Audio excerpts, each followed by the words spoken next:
De l'action. Mais attention, il ne parlait pas pour amuser la galerie. Il n'avait pas promené son chien berger jusqu'à ses bureaux pour le spectacle. Ce que nous prédisions sur lui tient encore la route. De l'action sans penser à gagner au sprint final. De l'action pour que la justice dérange et inquiète tous ses canaux de forfait, ses berceaux de magouilles, ses réseaux de mafieux pour rétablir sa noble mission d'élever la nation. Constant Mutamba, le ministre de la Justice et garde des Sceaux, s'est manifesté dernièrement, sans crier gare en visitant la prison centrale de Makala. L'ancien centre pénitentiaire de rééducation de Makala a vibré durant la présence du jeune ministre. Il a été introduit dans les salles bondées où croupissent des prisonniers, parmi lesquels des innocents et des coupables, de voleurs de morceaux de pain, des truands de grands chemins, des tueurs en série. L'homme d'État a vu de ses propres yeux des êtres efflanqués dont la chair dévoilait les os du squelette proéminent et saillant, dont le visage n'avait plus que la pâleur de l'abandon de l'espoir d'être un jour jugé. Dans des pièces surchauffées par la moiteur des murs froids et décrépits, difficile d'identifier le prévenu qui attend son jugement depuis 5 ans, et le citoyen jeté la veille dans ce trou par un rival jaloux et fortuné. Dans les toilettes improvisées en dortoir, la nuit tombant, difficile de retenir un haut-le-cœur dans un univers pestilentiel et infrahumain. C'est pour que cette prison ne soit pas un mouroir illustre, que le ministre Constant Mutamba est de nouveau passé à l'action, sans un gramme de populisme. Juste du nationalisme et du cœur à l'ouvrage. Même s'il doit être félicité, le peuple congolais lui demande tout de même de faire très attention. Faire attention aux intouchables. Le ministre Constant a constaté ce qui se racontait depuis longtemps, que la prison centrale de Makala a été construite pour une capacité d'accueil d'une population carcérale de 1500 prisonniers et accueille aujourd'hui 10 fois plus. Que c'est un mouroir que l'État a choisi d'ignorer et de fermer les yeux sur quelques 500 âmes qui décèdent mensuellement. Qu'un délai est fixé pour la détention des prévenus en séjour à la prison de Makala. Passé ce délai, la personne doit être évacuée de ce lieu pour régulariser son dossier judiciaire. Que les transferts à la prison de Makala devraient être hiérarchisés pour qu'on distingue les condamnés des prévenus. Tout cela n'est pas si compliqué si on ne connaissait pas l'esprit mercantile de nos magistrats. Des cas juteux se terminent par une cagnotte exigée en dehors de la caisse du service judiciaire.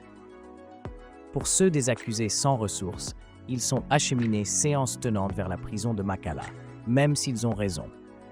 En fait, cette prison est non seulement le terminus de ceux qui ont osé affronter les intouchables, fautifs et coupables soient-ils, elle est aussi l'endroit où échouent les faibles, les miséreux, ceux qui sont incapables de payer une modique amende pour obtenir gain de cause.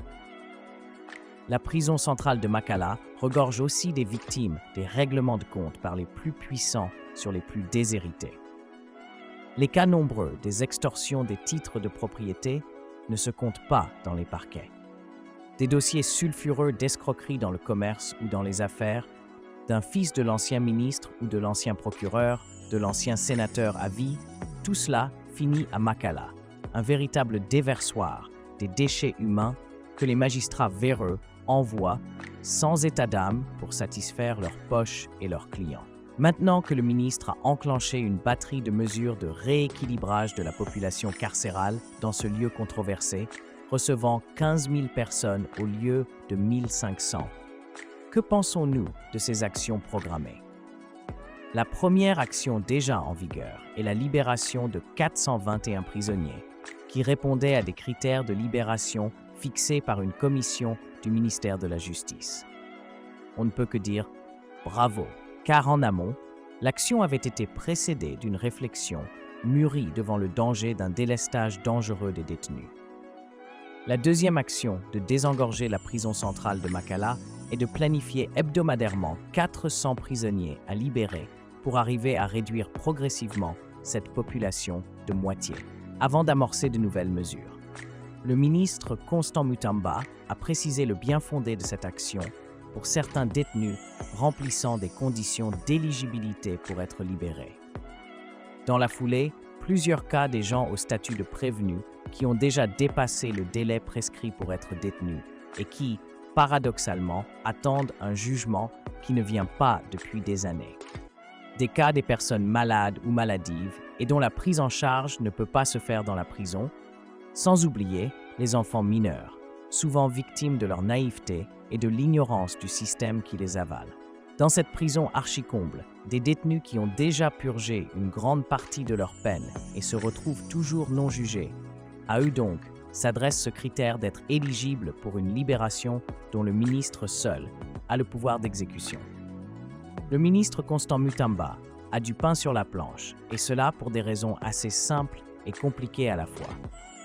D'abord, sa collègue qui l'a précédé ne lui a pas rendu la tâche facile en négligeant un secteur aussi prégnant que les services pénitentiaires en RDC. Ensuite, avec plus d'innocents que de coupables dans la prison centrale de Makala, Constant Mutamba doit savoir qu'il y a de gros requins qui se cachent derrière beaucoup de dossiers mal jugés, mal traités, pour leur profit. Il doit être prêt à affronter certains barons des régimes et des partis politiques, spécialistes de mauvais coups pour couvrir leurs maîtres. L'écurie des justiciables n'est pas très propre par ces palefreniers qui ne sont pas tous propres.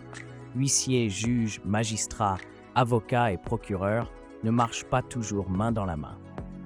Attention donc et prenez garde à vous, cher monsieur Constant. Nanga et les chasseurs de primes. Une autre présence du ministre de la Justice et garde des Sceaux nous a interpellés lors du procès en justice pour crime de guerre contre le nommé Corneille Nangaa et ses collaborateurs. Les audiences ont commencé à la prison militaire de Ndolo et le principal accusé, joint par les médias alliés aux ennemis de la RDC, a décrit ce procès de jugement par contumace, de vaste blague. N'est-ce pas là un outrage à la justice congolaise? Ces déclarations impertinentes qui demandent une réponse plus pragmatique et plus faisable que ce montant surréaliste d'1 milliard de dollars de dommages en plus du verdict de la Cour militaire. Nous croyons que Monsieur le ministre de la Justice et garde des Sceaux et les services de renseignement de la RDC connaissent l'expression « chasseur de primes ». Historiquement, ce vocable a fait florès à l'époque de la conquête de l'Ouest aux États-Unis. Les chasseurs de primes avaient pour profession de traquer les criminels, les fugitifs, en vue d'une récompense. Ils étaient informés, grâce aux pancartes avec la mention « Wanted », garnies de la photo du délinquant et de la prime accordée. Généralement, les Wanted permettaient des actions plus efficaces que celles administratives. Monsieur le ministre et messieurs les officiers supérieurs siégeant au tribunal militaire de Ndolo mettaient Nangaa sous le coup de Wanted avec une prime de 50 à 100 000 dollars. Les jeunes Wazalendo et les habitants de l'Est se chargeront de vous livrer le rebelle, pieds et poings liés. Essayez cette proposition, ça ne vous brime en rien en dehors de la prime. Au revoir et à la prochaine livraison.